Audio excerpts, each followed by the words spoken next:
例年に比べますと涼しい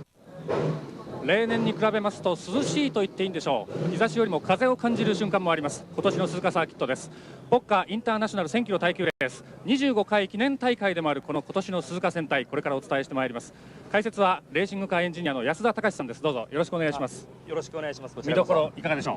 はい、弱点とマクラーレンの弱点と言われました重心の高さを克服して、ポールポジションを取ってきたこの車と、はい、あと新たに、シーケンシャルギアボックス等を投入してますます戦闘力アップしてきたフェラーリの戦いが見逃せませんね。はい、あと興味あるのは、やはり3位に入ってきたロータスエスプリ、これも非常に軽くて、エンデュランスリミット強い車なんで、はい、これも興味あるところですね。はい、はい、そして今日はゲストには去年のルマン24時間レース日本人として初めての総合優勝、そして去年のこの鈴鹿戦隊のチャンピオンでもいらっしゃいます関谷正則さんです。どうぞよろしくお願いします。はい、よろしくお願いします。関谷さん、見どころはマクラーレンでしょうか。そうですね、マクラーレンもそうなんですけど、ちょっと国産のねスープラとかスカイライン GTR が出てないのがちょっと寂しいんですけども、多分マクラーレンが強いんではないかと思いますが、フェラリー、あとさっきも言われましたけどロータス、この辺の2台が絡んでね、面白いレースができると思うんですが、楽しみにしてます。はい、いろいろドライバーとしてのお話、それからチーム戦術の話伺いたいと思いますので、どうぞよろしくお願いします。はい、よろしくお願いします。そしてピットリポートは先月の十勝24時間レースでは優勝、レーシングドライバーの岡田秀樹さんです。どうぞよろしくお願いします。よろしくお願いします。ピットも今日はいろんなアクシデント等あると思いますが、僕の知ってる限り例年の1000キロよりはですね全然涼しい感じがするんで、エンジン的に言うと NA とターボですね、これがどっちに有利になるかと、おそらくターボの方に有利になるんじゃないかな、はい、それをどういうふうに追いかけていこうかなっていう感じですね。長丁場になりますがどうぞよろしくお願いします。今日は6時間半余りにわたってコースからもピットからも目が離せません。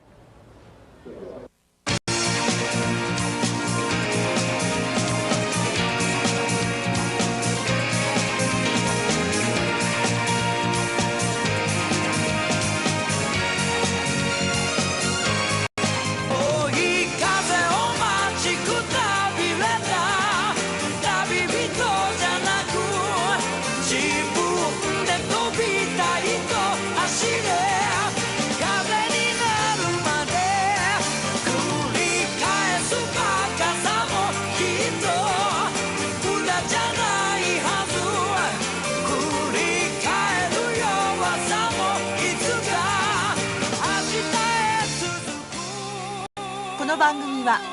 鈴鹿サーキット、ポッカコーポレーション、ホンダ、メニコン、ファミリーマートとご覧のスポンサーの提供でお送りいたします。ポッカインターナショナル1000キロ耐久レース、ポッカインターナショナル1000キロ耐久レースはフォーメーションラップに入っております。全長1周が 5.86403km、 このコースを171周して 1002.74913km で争われます。さあ2分2秒台という驚異的なタイムでポールを奪った JJ レート、これを先頭に45台のマシンが今西ストレートを行きます。マクラーレンとフェラーリの間、3番手にロータスが食い込みました。メニコンサード MC8 は予選11位からのスタート。鈴鹿 GT、GT2 クラス先頭はマーコス LM600、 チーム国光 NSX17 番手、19番手にポッカミスターピア NSX、 GT2 クラスは主にポルシェ GT2、 17台中13台がポルシェを占めております。フランスからベンチュリー27番手、アメリカからコルベット28番手、ご覧のようにポルシェが並んでおります。 GT2 クラス、そして GTL クラスには三菱 GTO、 そしてマツダ RX7 も参戦しております。そして昨日大破したバイパーは最後尾からのスタートとなりました。45台のマシンが今ホームストレートに帰ってこようというところ、最終試験員を通過しております。いよいよ6時間を超える長い戦いのスタートが近づいております。ゆっくりとホームストレートに向かって下ってまいります。各マシン先導しておりますペースカーがコースアウトしてグリーンランプが点灯しますとスタートであります。さあいよいよスタートが近づいてまいりました。今ペースカーがコースアウト、グリーンランプが点灯すればスタートです。今グリーンシグナルが灯りました。スタートしていきました。さあスタートはどうか、フェラーリかマクラーレンが守るか、ロータスも行く。さあアウトからマクラーレン、インからフェラーリ、アウトからマクラーレンが抑えました。そして2番して3番手28番のフェラーリ、ポールポジションの JJ レート、マクラーレンがトップを守りました。そして2番手にロータス、そして3番手28番の NI ホールフェラーリであります。さあ関谷さん、トップを奪ったのはマクラーレンですけども、ロータスいいスタート切りましたね。ちょっとね、青ランプがつくタイミングがちょっと多分ずれたんじゃないかなと思うんですよ。ですからその辺の時ロータスとフェラーリがうまいタイミングがあったんですね。さあ安田さんもロータス注目されてましたが、はい、マクラーレン重さが 1.1 トン以上あって、600馬力ということなんですが、こちらロータスは900キロしかなくて540馬力、パワーウェイトレシオですとロータスのが、軽いということになるんですよね。その辺の俊足を生かしてこのスタートうまく2位に入ったんだと思いますけど、さあとにかくこのロータスあるいはフェラーリとしてはですね、安田さん、序盤に勝負をかけていかなくてはいけない。長い目で見るか、あるいは序盤から勝負をかけるかというところなんですが、今マクラーレンとロータスの差がやや開いたかというところ、その後ろぴったりと3番手にフェラーリがついております。このフェラーリは28番のフェラーリ、マクラーレンはスターティングドライバー JJ レート、そしてヤン・ラマースがドライブするロータス、そして3番手はジャンマルク・グーノンのフェラーリであります。そして今フェラーリが前に出ました。ロータスをかわして、ストレートで抜いていきますね。ストレート速いですね。スピードでは自信を持っておりますフェラーリ。そしてオープニングラップはやはりマクラーレン、 JJ レート快調な滑り出しであります。オープニングラップはマクラーレン F1GTR ポールポジションから JJ レートです。では今年の鈴鹿戦隊、ここで注目のドライバー、そしてマシンをご紹介したいと思います。注目は何といっても去年の優勝者マクラーレン F1GTR、 カーナンバーにガルフレーシングのマクラーレンには元 F1 レーサーの JJ レートが乗り込みます。昨日の予選でレートは2分2秒台をマーク、ポールポジションを獲得しました。We are just looking forward for the race tomorrow, but as I said earlier on, this one lap it's nice to be the quickest and it's nice to start from the pole position, but the race is 6.5 hours and one lap doesn't mean anything. It's you have to keep very constant and the car has to be reliable throughout the race. そして21号車のロータスエスプリ、規定ギリギリの軽い車重を存分に生かしたスピードで予選3位につけています。そしてダントツの最高速を誇るフェラーリ F40、 去年3位のオルソンとデラノーチェ、今年は27号車を操ります。今年が初参加のダッチバイパーやディアブロにも注目。この鈴鹿でどんな走りを見せてくれるでしょうか。日本勢では中島ホンダの国家ミスターピア NSX に注目。高木虎之介が7月の十勝に続き耐久レースにチャレンジです。選挙を戦うっていうことをこう考えてですね、どんな気持ちですか。いや別に普通のです、壊さないように、それ速い車だから頑張ります。さらに今年のルマンで見事完走を果たしたベニコンサード MC8R、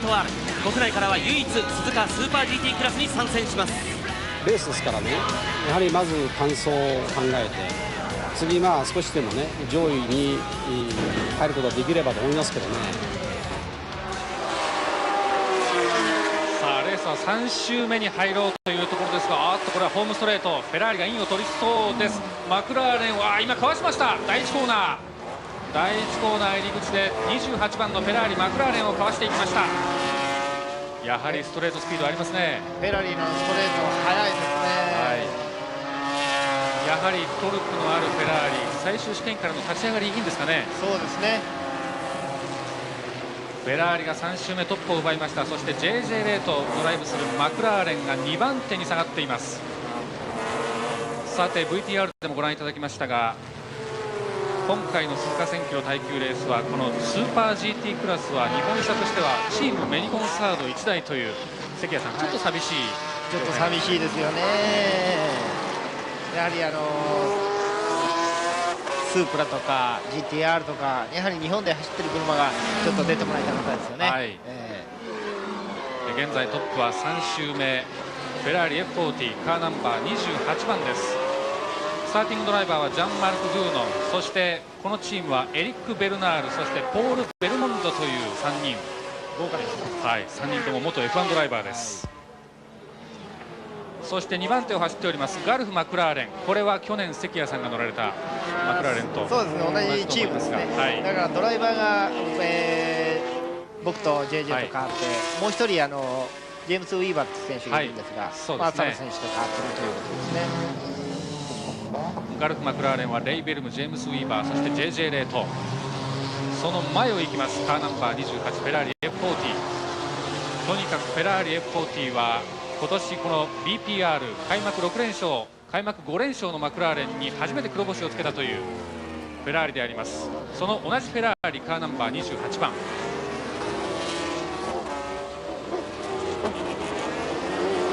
ご覧の差で3周目を終わりました。ご覧のようなオーダーです。3周目終わってフェラーリ、マクラーレン、そしてロータス、エスプリが続いております。放送席聞こえますか。はい、岡田さんお願いします。ただいまですね、ロータスがですねタイヤ交換をしているところなんですけども、コースアウトしたような感じですね。はあ、ロータスはスタートから2番手そして3番手を走っていたはずなんですが、ちょっとバンカーにはまってますね。はい、映像にありませんでしたので事情がわからないんですが、そんな感じですね。ちょっと前が汚れてますからね、はい、多分これバンカーには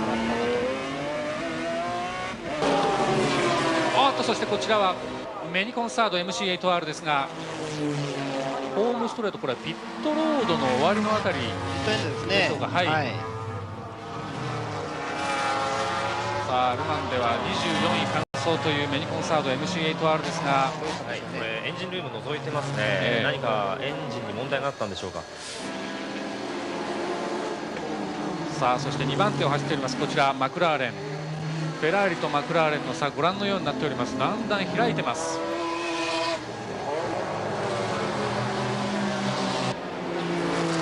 そしてあっと煙吹いてますね。そうですね、白煙ですね。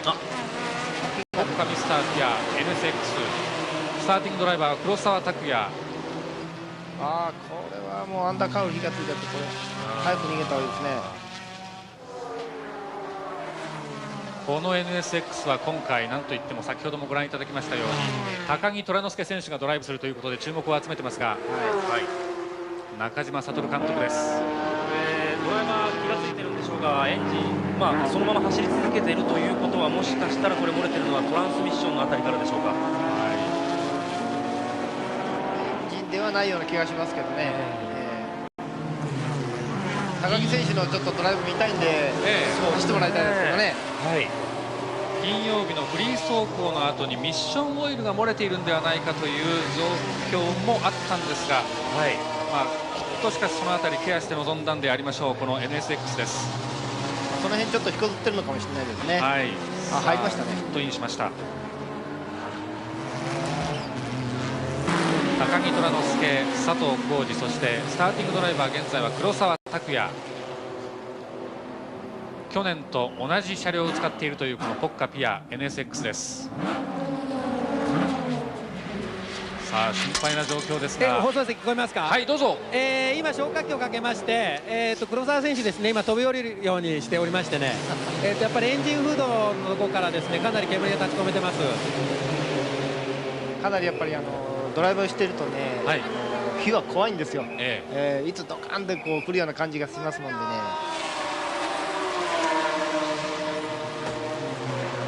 これはかなり熱くなってますから、メカニックの人もね、もうやっぱギアでいうような状況ですから、やはり気をつけてやらないと。高木虎之介選手も心配そうに見てます。こちらは黒沢拓也。放送席聞こえますか。岡田ですけど、はい、どうぞ。今黒沢選手の話を聞いたら、無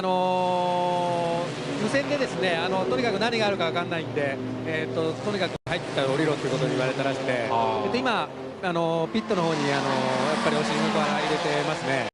で僕の感じですとね、なんかギアボックスのオイルの匂いですね、これがすごくするんですけどね、火は消えてます。というリポートがありましたが、ちょっとこれはこの後、なんとか復帰してほしいんですが。復帰してほしいですよね。ちょっとまだ早いですから、なんとかなるんじゃないでしょうかね。ちょっとしかし深刻そうなトラブルであります。さあそしてこちらは一方トップを走っておりますフェラーリ F40 ジャンマルク・グーノン。早いですね。もう1周で6秒差ですからね、3周目に抜いてますから、7周で6秒差って、1秒近いですよね。はい、フェラーリ F40 は今回4台が出ております、エネアイゴールが2台、そしてエネアティーポマリエール、この3台がセミワークス、そしてイゴール・フェラーリ、もう1台はパイロット・フェラーリというプライベーターです。ご覧のようなオーダーとなっております。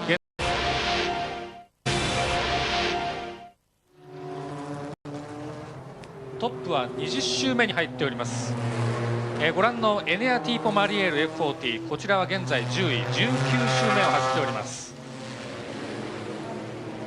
ルマンでも走りましたこの F40、 4台参加している F40 の中で、唯一いわゆる赤いフェラーリであります。はい、これは日本の太田選手がドライブしてるんです。そうなんです。タイヤが外れてますよこれ。これは28番トップのフェラーリですね。先頭を走っていました28番ジャンマルク・グーノン、左のリアのタイヤが外れております。ちょっとどこが行ったかわからないんですけど、タイヤないですよね。ピットの方ではタイヤが用意されておりますが、安田さん、こういうタイヤが取れるケースというのはなんかどういうことが考えられますか。今ちょっと見えてきたんですが、アップライト、ハブ、その他全部生きてて、やはりこれホイールボルトの緩みということが考えられますけどもね。締め忘れだったらすぐ外れちゃうんですが、このケースはしばらく走り続けてからですからね、ちょっとどうしたんでしょうか。非常にこれ不安定な状況ですので、危ない状況なんですが、せっかくトップだったんですが、リプレイないですかね。タイヤ外れたところが、瞬間があると分かりやすいんですが、しかしこれは非常に危ない。左のリアが沈んでおりますので、もう今左フロント右リアのタイヤ2本で走ってます。これでだけど2番の JJ が随分楽になりましたよね。そうですね、これでおそらくもうパスしていったはずです。カーナンバー2ガルフ・マクラーレンの JJ レートトップに立ちました。そして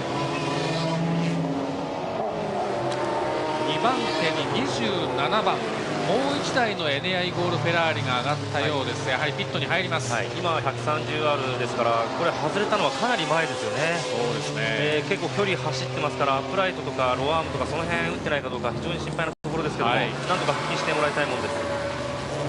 サスペンションにまで影響が及んでいるかどうか。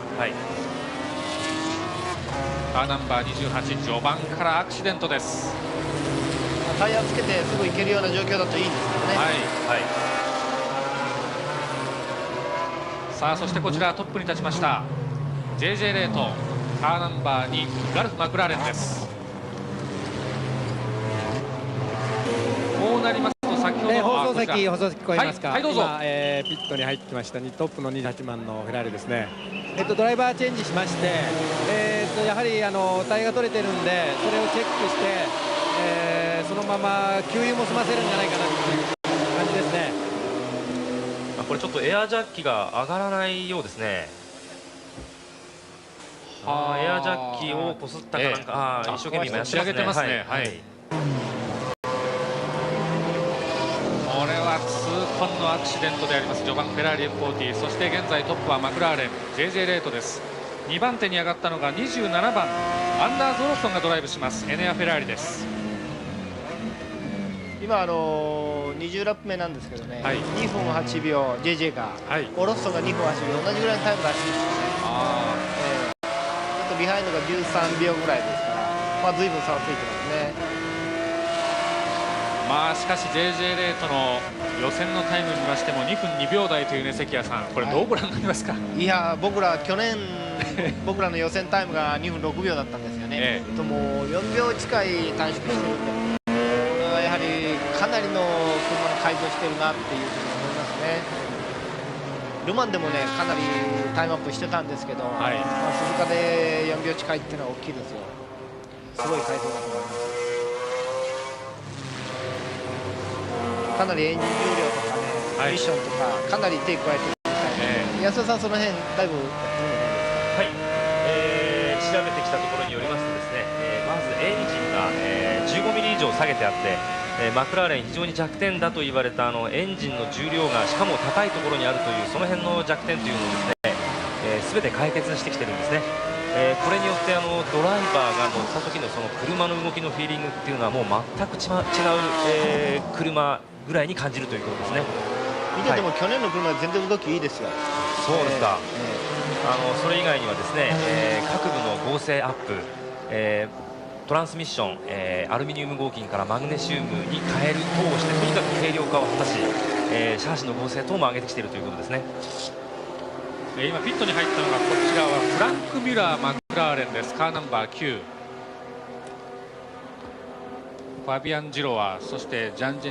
デニ・デレトラス、そしてプラティラッツ、この3人です。このフランク・ミュラー・マクラーレンと、それから聞こえますか。はい、どうぞ。今フランク・ミュラーのマクラーレンですね。これはですね、おそらくちょっと早めな感じはしますけども、通常のルーティーンじゃないかと思われます。早いような気はするんですけど、そうですね、燃費チェックでしょうね。これ1回走れば燃費分かりますから。はい、昨日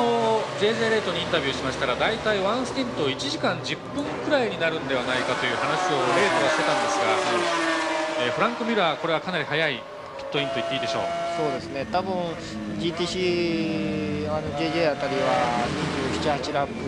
じゃないかなと思うんですけど、はい、実はこの後ですね、いろいろウォーミングアップ走行等がありまして、最終的にレース中の燃費は 1.9 ぐらいになるんではないかということで、多少早めにして、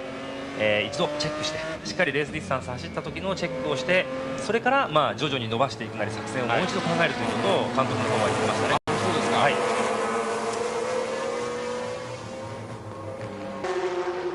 そしてこちらウエスト・マクラーレンです。カーナンバー1、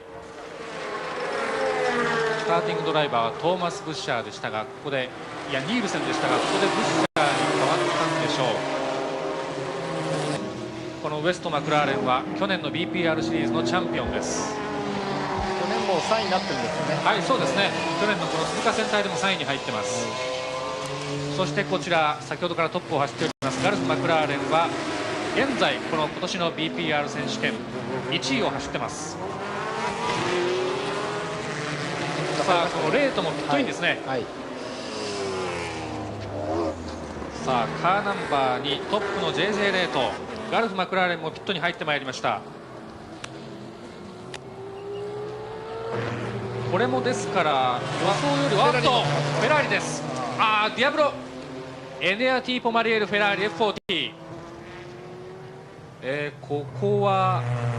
1、2 コーナーですか。わかんないです。多分2コーナーですね。2コーナーですね。はいはい、フェラーリは復帰できそうです。放送席放送はい、ただいまトップのですね2番のマクラーレン今、ピットに入ってきました。おそらく通常のルーティンですので、タイヤ交換、給油、ドライバーチェンジですね。これを終えて出ていくんじゃないかと思います。はい、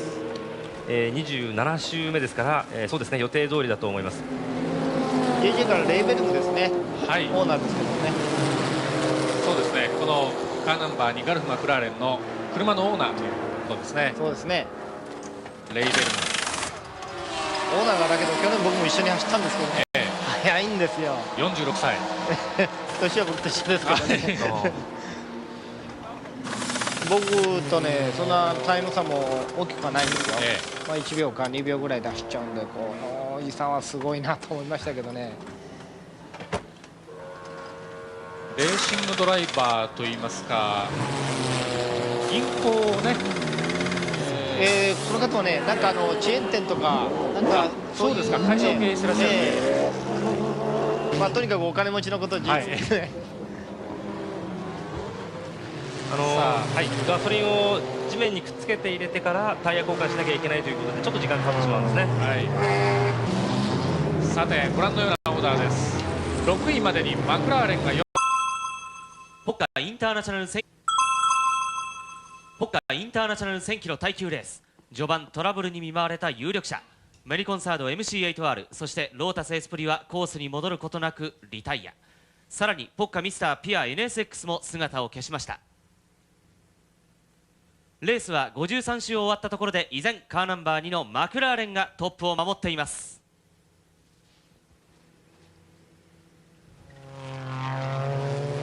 ポッカインターナショナル1000キロ耐久レースは55周目に入っております。ご覧のようにトップを守っておりますカーナンバー2ガルフ・マクラーレン、ドライバーは JJ レートからレイ・ベルムに変わっております。そしてこちらは現在総合7位を走っております。こちらは GT2 クラス、鈴鹿 GT クラスです。カーナンバー88コンラッド・ポルシェ 911GT2 です。オルテッリとウォレックがドライブしております。さて今年のこの鈴鹿1000キロ耐久レースですが、去年からなんですが BPR の一戦として行われております。今年は第7戦に当たるわけですが、ここでこの BPR ヨーロッパの GT 耐久選手権シリーズについてご説明したいと思います。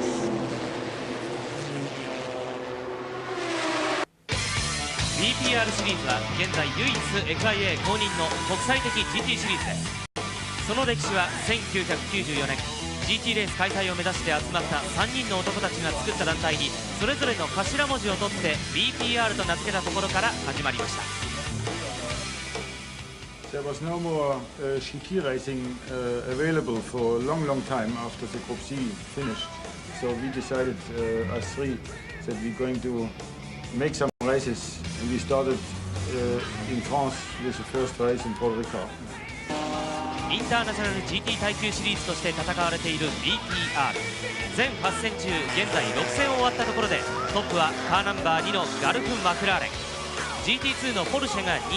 位以下ウエスト・マクラーレン、フェラーリが追う展開となっています。シリーズ第7戦となるこの鈴鹿、大詰めを迎えたチャンピオン争いにも注目です。6 hours with us and to go to the end, and the finish in Suzuka is one of the nicest. So we hope they're all going to be there with us. The 29 cars which we brought this time to Japan, I think they're getting a good show. ご覧のように BPR 今年は第7戦ということであります。この鈴鹿1000キロ耐久レース、とにかく開幕戦から5戦続いてマクラーレン F1GTR が勝利を収めております。そして第6戦、この直前です。アンダーストープでのレースで初めてフェラーリ F40 が優勝したという、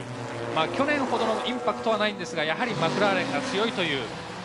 シーズンになってますね、関谷さん。そうですね、この今までの展開見ますとね、フェラーリがちょっと勝ってもおかしくはないんじゃないかなと思うんですけどもね。ユルゲン・バルト、パトリック・ペーター、そしてステファン・ラテル、この3人の頭文字を取って BPR ヨーロッパ耐久選手権シリーズであります。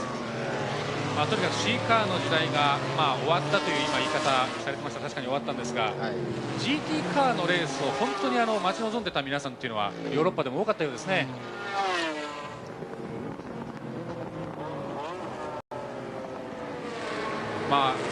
レースによってはフォーミュラー1をしのぐような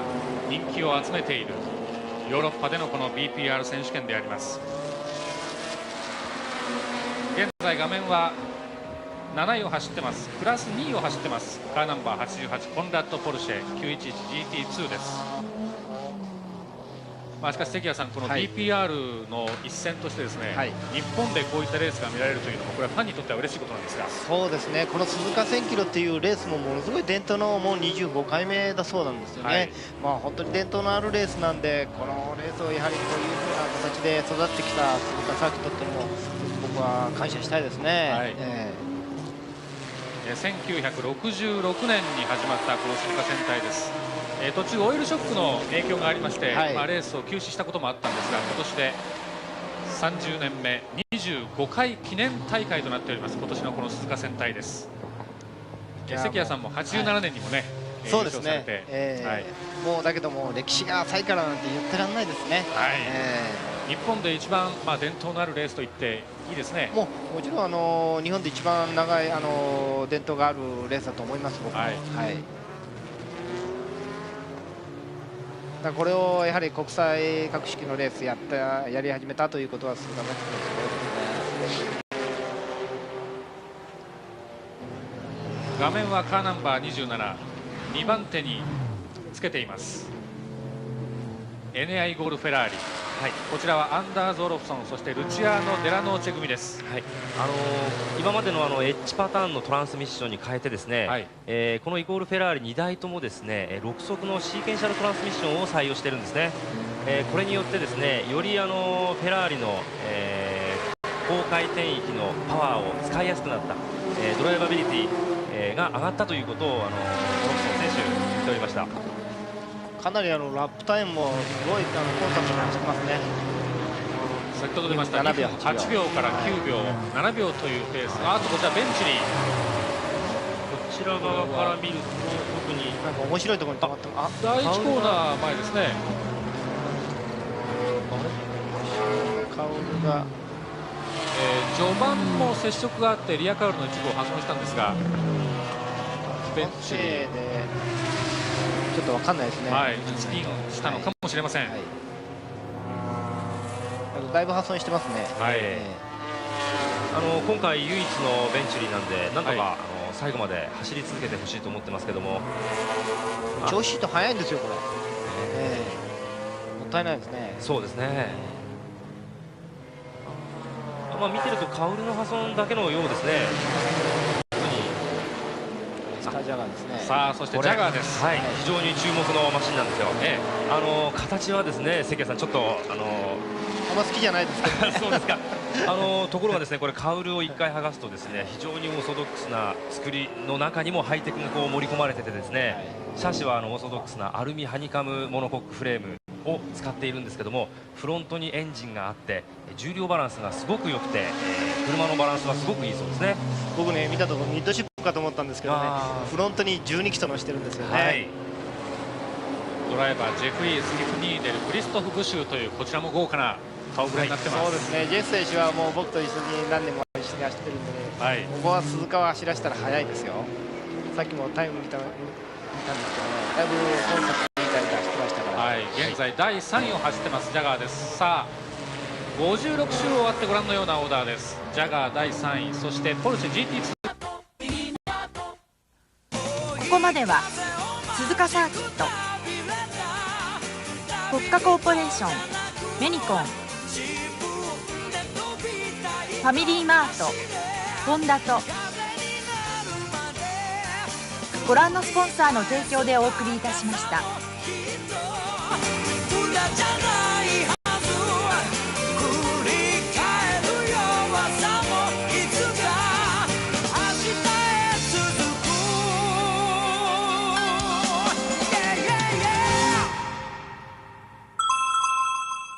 ポッカインターナショナル1000キロ、トラブルが続出する中、安定した走りでトップを守るガルフ・マクラーレン。84周終わったところで再び JJ レートにドライバーチェンジ。これをオロフソン・デラノーチェのフェラーリ F40 が追いかける展開となっています。レースも半分が過ぎ、いよいよ後半戦、これからが勝負どころです。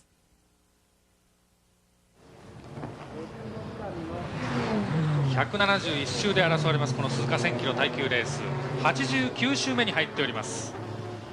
さあ中盤戦です。カーナンバー27、フェラーリ F40 がマクラーレンを追っています。 JJ レートを追っています。その差がご覧のようになっておりまして、関谷さん、差が開く一方ですね。そうですね、ここのとこもうJJ チーム、GTC チームのちょっとコンスタントに走って毎週1秒以上の差をつけちゃってるんですよね。レートがやはり8秒、6秒、7秒というペースですね。速いですよね。とにかくこのフェラーリ、先ほどもお話ししましたように、この BPR のシリーズ第6戦、アンダーストープで初めてマクラーレンを破って、今シーズン8白星を挙げております。それだけにですね、この鈴鹿でも頑張ってほしいというね。もうちょっと食らいついてほしいですけどね。今も42秒ぐらいの差がついちゃってるんですよね。去年の鈴鹿でもこのオロフソン・デラノーチェ組は3位に入っております。今年の BPR では現在6位。44秒ですですね。44秒386、はい、また開きましたね。まあ今 JG が乗ってますからね、またどんどん開いちゃうと思うんですけど、そして3番手にこれ上がってきたのがハロッツ・マクラーレンです。序盤にスピンがありましてね、スピンを盛り返してきたわけですから、これすごいですよ。かなりのロスを抱えてしまったんですが、ハロッツ・マクラーレンが3番手まで上がってまいりました。そして4番手を現在ウエスト・マクラーレンが走っております。ご覧のように3番手4番手マクラーレン、スピンでね2ラップ取られてるんですよ。そうですね、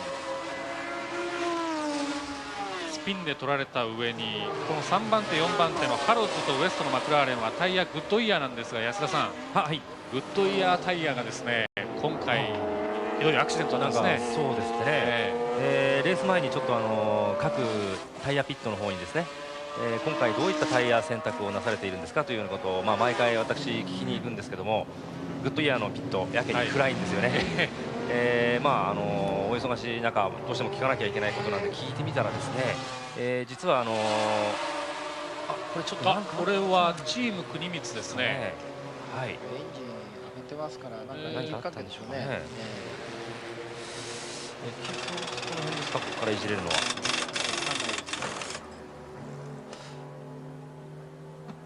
調子良かったんですけどね。そうですね、一旦7番手まで上がったんですが、これは土屋圭一選手にドライバー交代するようです。多分これ予定外だったんで、土屋選手準備してなかったんですよね。放送席聞こえますか。岡田さんどうぞ。ですね、やっぱりこれイレギュラーのピットインでして、国光さんが乗ってる時になんかエンジンが全然吹けなくなったっていうことらしいんですけど、今原因を探ってるみたいなんですが、それと同時に、それのチェックですね、それから土屋選手に代わってピットアウトする予定ですね。今リアカウルをつけてます。トラブルは治ったんでしょうかね。外観からわからないとなると余計ちょっと厄介なことがよくありますからね。そうですね、特に何もなければいいんですが、このまま急遽コックピットに入りました土屋圭一選手。いきますね。このチーム国光の NSX は去年のルマンでクラス優勝というね。そうですよね。そして去年のこの鈴鹿戦隊でもクラス優勝です。今ちょっと今ちょっと車載で見えてましたけど、デジタルメーターの PI システムっていうんですけど、そこに映ってる水温とか、電圧、油温、そういったもの今見えてますね。これは特に異常ないように見えるんですが、大丈夫ですかね。今83とかって数字見えましたね。水温かなんか、あれ水温でしょうね。チーム国光ちょっとロスを抱えてしまいましたが、一時7番手まで上がったこのカーナンバー100レイブリック NSX ピットを後にしました。オンボードカメラでご覧いただいております。ドライバーは土屋圭一。ちょっと今のピットは、白煙です。厳しいな。エキゾストですよ。エキゾストから吹いてますね。ということはやはりエンジン内部の問題ということになると思います。もう一回ピット入るでしょう。もったいないね。これはかなりしかし吹いてますね。ちょっとこれは残念なアクシデント。かなり深刻ですね。土屋選手もだから今エンジン本調子じゃないことも十分分かってるので、ちょっとムカついてると思うんですよ今は。うわ、これ火つかないといいんですけどもね。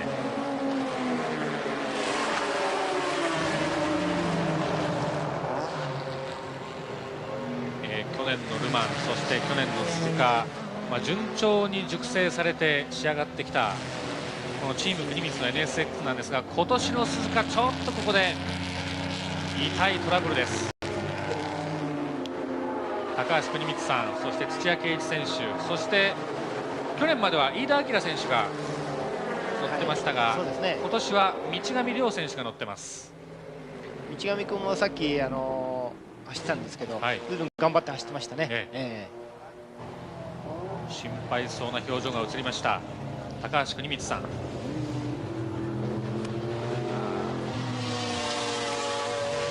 っとこれでこれは厳しいでしょうね。そうですね。トラブルは多分、数少ないこの GT クラスの日本車でですね、サード、メニコンサードもリタイア、そして中島ホンダもリタイアということで、これはなんとか頑張ってほしいんですけどもね。苦しいですね。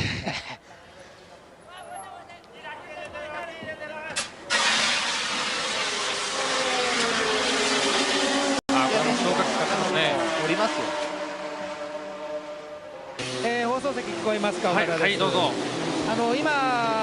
映像で見たと思うんですけども、すごい煙なんですね。で、そのフロントの部分からもオイルが垂れてまして、多分これオイルタンクだと思うんですね。前にあるんで、それからまた吹いてるような感じなんで、エンジン本体なのかちょっと現状では分かんないんですけども、ちょっと走行は無理そうですね。高橋選手も肩が落ちてましたね。そうですね。前の方からもなんか吹いちゃってるということは、多分、ブローバイガスの圧力がかなり高くなっちゃって、どこかから吹いちゃってるっていうことは、もう多分ピストンの方が、ダメなんじゃないかなと思いますけどね。ウィンダムとカリーナに、新しいウィンダムとカリーナに。ポッカインターナショナル1000キロ、エンジンのトラブルに見舞われた去年のクラスチャンピオンチーム国光は残念ながらリタイアとなってしまいました。一方、序盤大トラブルに見舞われた28号車のフェラーリは7位にまで順位を上げています。123周を終わったところでマクラーレンが上位を独占しています。現在134周目に入っております。順調にトップを走っておりますカーナンバー2ガルフ・マクラーレンです。レーベルのオーナー、レーベルのさんになってますね。はい。だけどコンスタントに走ってますよ。10秒台、8秒台、走ってますから。2番手のフェラーリとの差が十分あるという。ありすぎますね。余裕で走りながらも、しかしこのタイムもなかなかのタイムですもんね。いやー、この本当に僕感心するんですよ。この人本当に実業家で、こういうレースに出てね、こういうタイムを叩き出したら本当にすごいと思います。そして現在2番手フェラーリ、3番手にハロッズ・マクラーレン。安田さん、さっきお話途中になりましたが、ハロッズ・マクラーレンのグッドイヤータイヤですね。はい、そうなんですよ。他のですね、ミシュラン勢、ピレリ勢、また横浜勢、ブリヂストン勢というのはですね、タイヤのその路面の気温に合わせて、ソフトコンパウンドを選んだりミディアムコンパウンドを選んだりということがそのレースの経過によってできるんですけども、グッドイヤーは、1種類しか選べないんですよ。というのはですね、実はグッドイヤーの最終スペックのいろいろなパターンのタイヤがですね、船ごと実は、沈んでしまったんですね、事故で。それで慌ててですね、グッドイヤーの本社の方から慌てて去年スペックのやつを日本に入れてきてるんです。ですから走るには十分なんですけども、その選択の余地とかですね、その戦闘力が、あまりないというようなことをグッドイヤーのエンジニアは言ってたんですけどもね。しかしこれは、ここまで順位を上げてきたということは、そんなハンディをものともせず頑張ってますね。今中盤なんであれなんですが、最終的に路面温度等が下がってきて、他のチームがですねソフトコンパウンドを選ぶようになったりしたときに、もしかしたら差がついてくるかもしれないんで、その辺注意して見ていれば、分かると思います。いや、しかし本当に、不幸なアクシデントによりましてタイヤの選択の幅が狭まっております。だからエンジンから出火してそのまま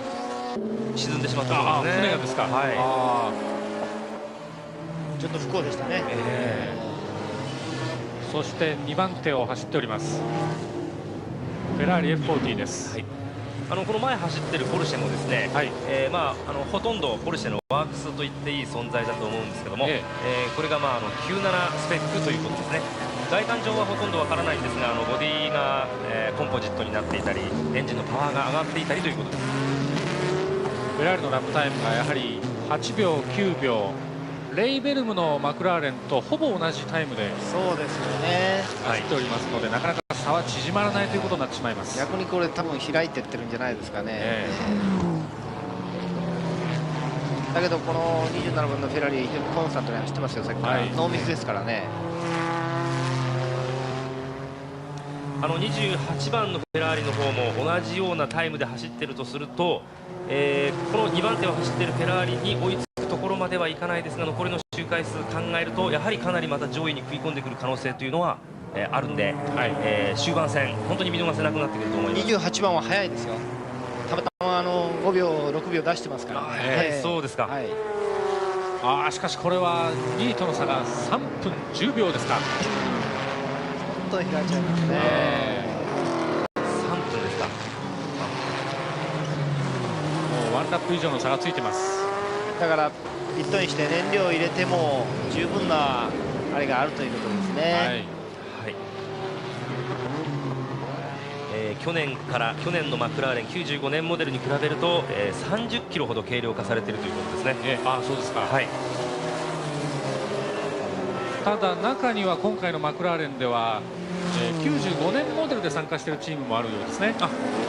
そうですね。確か BBA マクラーレン、BBA マクラーレンはもうフロントカウルを取って、まず一番最初の見分け方っていうのは、フロントのアッパーアームが、アルミの鋳物か削り物かっていう差なんですが、もう、BBA マクラーレンは、95年フルスペックのままです。それからハロッズマクラーレンと、ウエストマクラーレン、こちらが95年モデルのシャーシに96年モデルのパーツを全て組み込んだ、95.5 とでも言うんでしょうか、そういう仕様になってます。さあこちらガルフマクラーレン、これ先頭のカーナンバー2番のガルフです。また JJ が行きますね。138周ですが、次はウィーバーですね。今のなんですが JJ が行きますね。これで最後まで行っちゃうつもりかもわかんないですよ。先ほどから、毎回入ってる、ラップ数とかを見るとですね、そこから大体の燃費っていうのは計算できてしまうんですけども、そこから考えると残り33ラップあるんですか。ですからもう一度入る、多分もう一回入らざるを得ないでしょうね。真ん中で入るか最後に入るかっていうのはちょっと分かんないんですけども、いずれにしても貯金がありますから、その辺のところはいいんじゃないでしょうか。JJ レートはこれが今日3回目のドライブになります。さっきの話なんですけどね、BBA の去年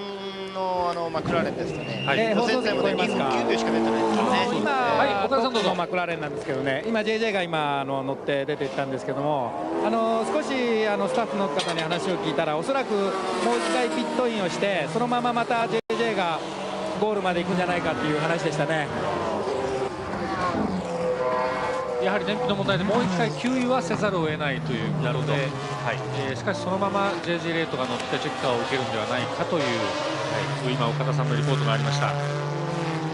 普通ですとガソリンあまり多く積みたくない、残りそう多い周回数も取っていないということで、大体半分かそれよりちょっと後ぐらいにもう一度入ってきて給油、これが一番タイムが出てということになりますが、もう随分余裕がありますからね。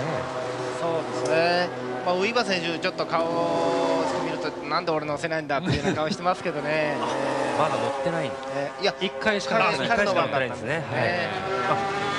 じゃあやはりこの JJ レート選手がタイムが出るからということに乗ってるわけですね。早いですからね。とにかく今日も先ほどから素晴らしいラップタイムを刻んでおります JJ レート。タイヤ変えたばっかりですから早いですよ。そうですね。フレッシュタイヤで139周目に入っております。138周終わってご覧のように、マクラーレンが6位までの間に4台おります。そしてフェラーリ2台、28番が上がってまいりました。そしてアメリカダッチバイパーは11位。ダッチバイパー上がってきましたね。以下ご覧のようになっております。コルベットが15番手、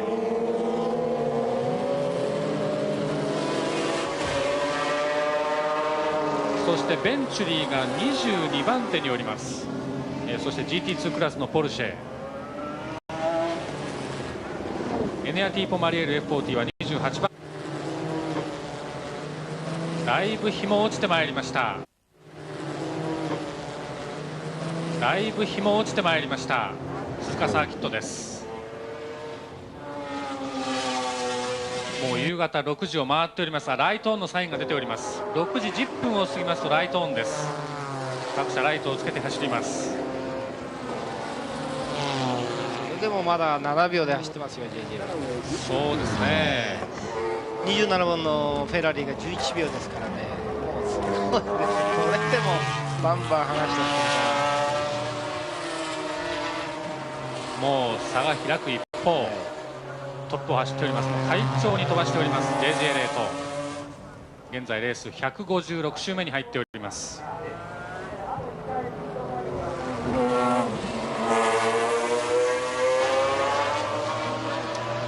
さあそしてこちらはキャラウェイコルベット、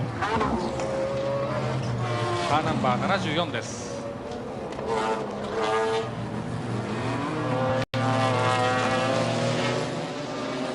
もうマクラーレンなんかの車を見た後にこのキャラウェイ見ますとだいぶねスタイルも違いますし、そうですね、やっぱりノスタルジックをずっと感じたりしますけども。そうですね。ですから僕こういう車好きですけどね、これ FR なんですよね。はい、なんか落ちてますか。ホームストレートですね。アンダーカール、これはアンダーカールですね。はい。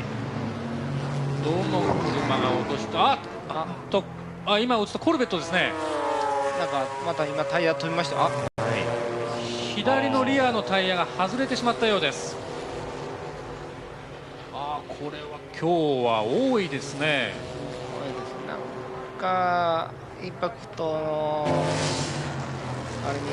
何かあるんでしょうね。はい、3台も外れたということは何かこれ原因がなければおかしいですね。はい、大概、レース前なんですけれどもね、インパクトで何回締めればどのくらいのトルクがかかるということを調べてレースに挑むわけですけども、その辺何か間違いがあったんじゃないでしょうか。そうとしか考えられないですよね。はい、同じトラブルが3回ありますからね。はい、28番のフェラーリ F40、それから32番のダッチバイパーでもタイヤが外れるというアクシデントがありまして、これが3台目。これコースアウトするようです。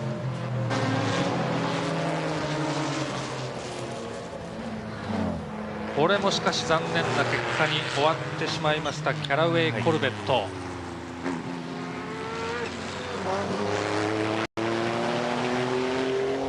カーナンバー74。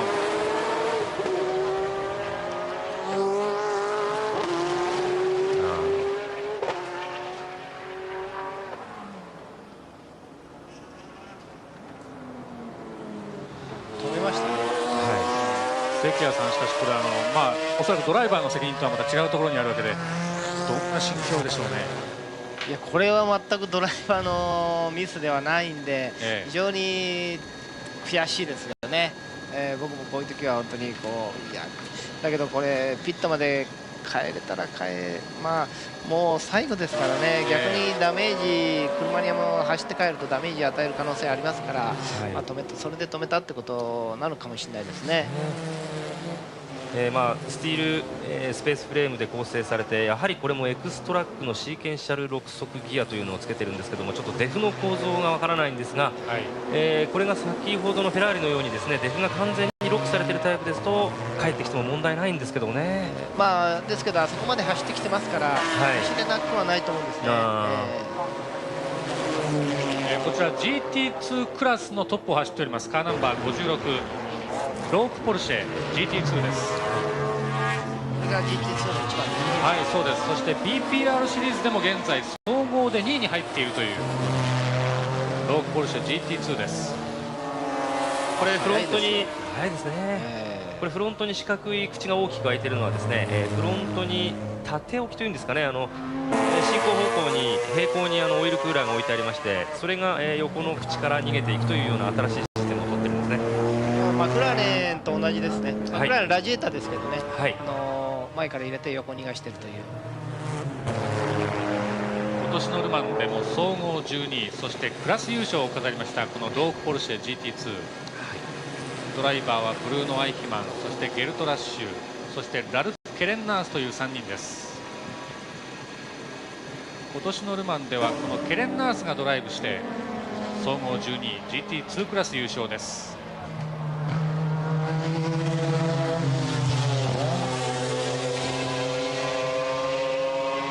相変わらずここまでミスありませんね、マクラーレン。ノーミスですね。はい、さあそして27番オロフソン組のフェラーリがピットインです。燃料が入れ終わるまで、タイヤの交換待たなければなりません。ドライバーチェンジしないですね。そうですね、燃料交換中ドライバーチェンジは認められてるんですね。そうですね。はい、さあドライバー変わりません。そのままピットアウトしていきました。この F40 の大きくなったリアウィングというのも高速の安定性、高速の特にターボが効いたハイパワーがかかった時の、安定性に大きく貢献しているということですね。はい、これダウンフォースかなり増えてるんじゃないですかね。日本の日産のワークスドライバーとしても活躍しましたアンダーズ・オロフソンがドライブしております。手堅い人ですよ、この人は。鈴鹿のサーキットもやはり知り尽くしているという。もうコースはもう、ね、もう JJ レートもそうですけどね、はい、7回目とか言ってましたから、もうほとんど鈴鹿のコースはだけど結構難しいですからね。トップを走っている JJ レート、この鈴鹿サーキットは本当に世界中のサーキットでも好きなサーキットの一つであると昨日話してくれました。いろんな種類のコーナーがあって、ホームストレートもあって、テクニカルサーキットと呼ばれているコースなんですけれども、そうですね、車のテストをするにもいいコースだそうですね。もう車のシャシー側のテストにもタイヤのテストにも非常にいいコースですよね。はい、今、レート選手ですよね。はい、先週はね ITC 走って、今週は、鈴鹿1000キロ、そして来週も確かまた ITC ですよね。今度の ITC のちょうどいい練習になったんじゃないですかね。そうですね。そうですね。11月に ITC がこの鈴鹿サーキットに来るというね、急遽発表がありましたが、はい、もうハイテクを駆使したマシンで、このハイテクに関して、説明し始めたらもうまた何時間も必要なぐらい素晴らしい車なんで、ぜひ、皆さん見に来てください。11月の8日から予選が始まります。去年一緒に組んだヤニック・ダルマス選手もポルシェに乗ってるんですけどね。はい、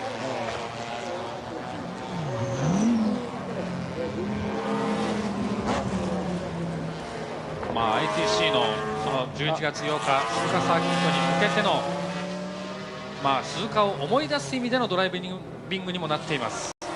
この JJ レート、後ろのダッチがなんかカウルがおかしいですよ。カウルないです。ダッチバイパーですね。はい。163周終わってオーダーはご覧のようになっています。上位はマクラーレンが独占しております。仕事の教室リクルートから講座スクール情報満載仕事の教室リクルートから。ポッカインターナショナル1000キロトップを走るマクラーレン JJ レートがチェッカーを目指して最後のピットイン。6時間以上に及ぶ戦いは間もなくフィナーレを迎えます。いよいよレースは残り4周となりました。ここまで本当に完璧なレース展開を見せております。カーナンバーにトップを走っているガルフ・マクラーレン、ドライバーは JJ レート。そうですよね、ほとんど27番のフェラリーと、今この2番のマクラーレン、全く2台ともノーミスで来てますよね。ノーミスでないとやはり勝てないということですよね。耐久レースは、去年の鈴鹿戦対関谷さんの優勝、そしてルマンもそうですが、マクラーレンあの時も、2回ともミスはほとんどなかったということですね。そうですね、もうほとんど完璧に近いレースができてるんで、勝てたということですけど、さっきの28番のフェラリーもいわゆるトラブルでタイヤが外れちゃうようなトラブルがあったわけですよね。あとハローズが逆盤デグナーでスピンして、バンカーにはまって2ラップ遅れちゃってるわけですよね。非常にそういうミスがもったいないですよね。チーム全体にミスがなくて、こうして完璧な車に乗っているドライバーとしても安心してドライブできるんでしょうね。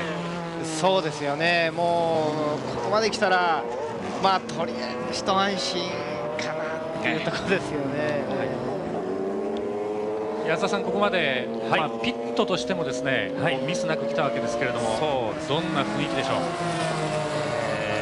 もうこのまま行ってしまうとですね、他に追いつける可能性のある車がもうないんですよね。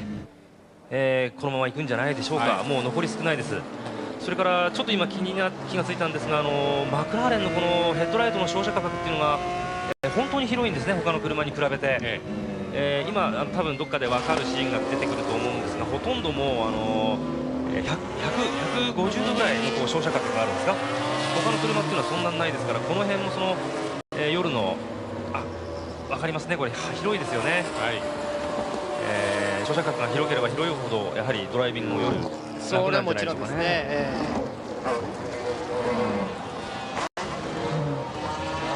ここで169周目に入りました。残りあと3周です。まあ、待ってる方はもうかなりゆとりがあって、言ってくれたら嬉しいなみたいなところですよね。まあただやっぱりどっかで最後まで油断はできないという。そうです。もうとにかく何があるかわかんないですから、現地がポンと止まるかもしれないし、現実にさっき GTC のもう1台の車でゼッケン6番の方ですね、アクセルリンケージかなんかのトラブルでスロー走行させられてるわけですから、本当に分かんないですよ。確か去年のルマンも去年のこの戦隊もそうですが、チェッカー目前まで来ても関谷さんはマイクを向けてもですね、なかなか笑って優勝というような言葉をね口にしていただけなかったような記憶があるんですがね。そうですね、やはり本当に現実にそれ見ないとどうしても安心はできないですけど、とりあえずだけど少しは何パーセントかはね、何割かはもうとりあえず安心だなっていうふうには思ってるんですけども、現実じゃないですよねまだ。安田さん、ピットの方もやはり、まあ、安心半分、それからやっぱどっかに不安半分という。そうですね、まあ、僕はスプリントレースに最近は参戦しているチームにいるんですけども、終わりの何週間は逆に心配だったりするんですよね。何かなければいいという、今関谷さんにもお話聞きましたけども、本当に最後まで気を抜けないというのがピットの心境です。ただ気を入れてもトラブルは解消できないですけどね。そうですね、ピットじゃどうしようもないですね。171周で争われますこの6時間を超える戦いになっている鈴鹿1000キロ耐久レース、あとわずかとなってまいりました。現在169周目もいよいよ終わりです。最終コーナーを立ち上がってコントロールラインを通過します。ここへ来てやっと JJ も手抜きしてました。そうですね、やっと2分13秒とかになりましたけど、さあ残りあと2周です。170周目に入りました。トップを走っているカーナンバー2ガルフ・マクラーレン JJ レート。関谷さんは去年のルマンこの JJ レートと組まれて、まあ、JJ レートの素顔といいますか、どんな印象ですか？もうとにかく行きますね。もう行くドライバーですから、とにかく行くし、まあ、確実だし、そういうのも速くて信頼性高いと、もうこういうことないですよね。もう頼りになるやつということですよね。まあ、ただ今年のルマンの話を少しここでしますと、まあ、ポルシェ 911GT1 という新しいマシンが現れまして、まあ、今年のルマンそのものはマクラーレンの影が少し薄かったようなまあレースにはなったんですけれども、これでしかし BPR シリーズまたマクラーレンの強さ勝つといいますか健在というところですね。そうですね、速さプラスアルファのやっぱり信頼性が一番高いということですね。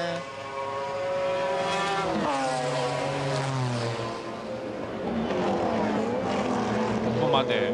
何のトラブルもありません。もう1台のガルフ・マクラーレンカーナンバー6の方は、途中で一度あれは燃料系のトラブルでしょうかね。多分アクセルリンケージかなんかだったと思うんですね。同じチームのガルフ・マクラーレンカーナンバー6の方は一旦ピットインして、ロスを抱えてしまいましたが、まあしかしその後復帰しております。順位を上げてきております。6位まで挽回してきましたから、あれがなかったら当然ワンツーですよね。GT チームのワンツーですから。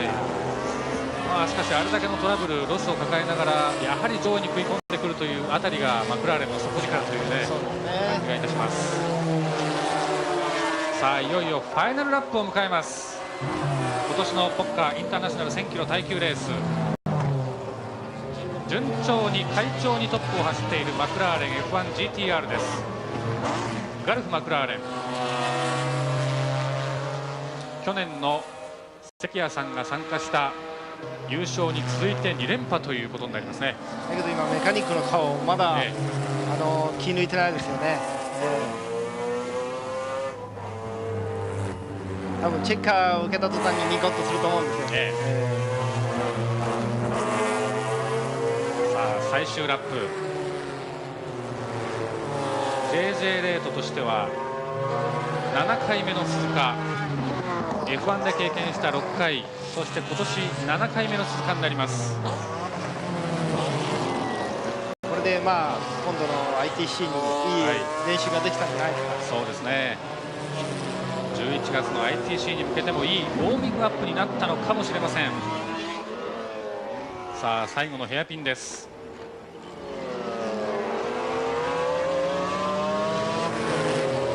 だけど去年の本当に去年のマクラーレンよりもかなり動きがいいですよね。もうピッチングも抑えられてるし、先ほど安田さんのお話ありましたけれども、本当に弱点を改良したそのマクラーレン、力を遺憾なく発揮したレースになりましたね。はい、そうですね。もう2位のフェラーリ、トラブルないのにもう2周以上離しちゃってますから、もうまさに向かうところ、敵出しといったところでしょうか。さあ西ストレート行きます。夜の鈴鹿を快調に飛ばしています。先頭を走っているカーナンバーに JJ レート、ガルフ・マクラーレン F1GTR、 最終試験に今差し掛かりました。盤石の体勢です。逆にここまで来るとフェラーリが次どういう手を打ってくるかなんていうのも楽しみになってきますね。F50 あたり出てくるとまた面白くなってくるんですよね。今年もマクラーレンだったと言っていいでしょう。マクラーレン F1GTR、 JJ レート快調に飛ばしてチェッカーを受けました。ガルフ・マクラーレン F1GTR2 連覇。やはりここまで来ないと本当に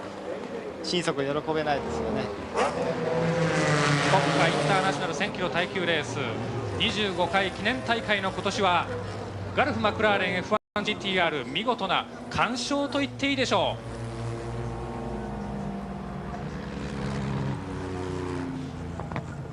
う。チャンピオンラップ、ウイニングラップに入っております。もうこの辺り JJ レートもうやったかもしれないですね。それとやはりこの夜のね夕暮れ迫ったこのライトをつけて走るっていう雰囲気は非常にいいですね。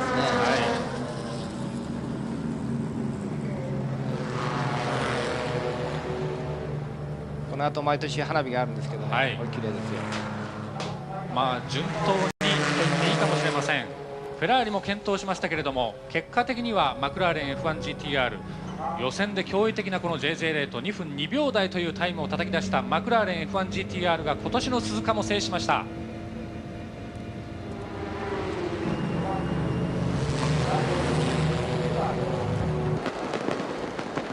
これが鈴鹿名物の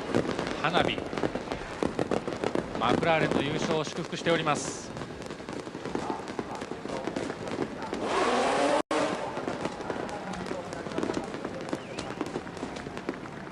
クラッチが弱いですからね、あまりやんないのがいいと思います。グランドスタンドにいらっしゃったお客さんもコースの方まで今詰めかけてきております。Congratulations. Thank you very much. Great race in the how was the Well, the race was good, from the beginning to the end. I mean, we didn't really have any problems. I mean, the car was running like a dream, and the whole team crew was working very well. All the drivers were very quick, very constant, and no mistakes. I think that was the key to win today. in the power hit game? It was unbelievable. I mean, really great race. Yeah. Thank you. Congratulations. Thank you. Thank you. 最初から最初から最後まで何も問題なし、チームもいいし、夢のようなドライブだったと、他のドライバーたちもみんな速いし、ミスもなく、本当に素晴らしいレースでしたということですね。完全なレース、そして今信じられないというようなことも言ってましたですね。はい。JJ レートの声を聞きました。今年の鈴鹿1000キロ耐久レースはマクラーレン F1GTR ガルフチーム、去年に続いての優勝です。そして2番手に第2位準優勝、去年は3位でしたカーナンバー27アンダーゾロフソンルチアノ・デラノーチェのフェラーリ、そして第3位はハロッズ・マクラーレン、グッドイヤーのタイヤのアクシデントを乗り越えまして3位入賞を果たしました。よくリカバーしましたよね。以下ご覧のような最終順位結果になっております。関谷さん、日本車がやはりもう少し活躍してほしかったということも一つ言えますが。そうですね、本当に残念ですね。来年こそ今度は来年僕タイですから、僕はこっちよりドライバーとして出たいですから、ぜひ乗っていただけるとですね私たちも嬉しいと思います。そして安田さん、マクラーレン完勝ということでしたけれども、この後のシリーズも含めてどんな展望ありますか？そうですね、やはりフェラーリ今でもかなり進化してきていると思うんですよね。シーケンシャルの6速ミッションを特別にエクストラクト開発したりして、さらに巻き返しを当然狙わなきゃいけないですからね、この辺の進化が見どころだと僕は思ってますけども。さて表彰台、関谷さんもこの瞬間去年経験されましたけども、やっぱりこれが一番気持ちいいですよね。今年の鈴鹿ガルフマクラーレン2連覇で幕を閉じました。解説はレーシングカーエンジニアの安田隆さん、そしてゲストに関谷正則さんにお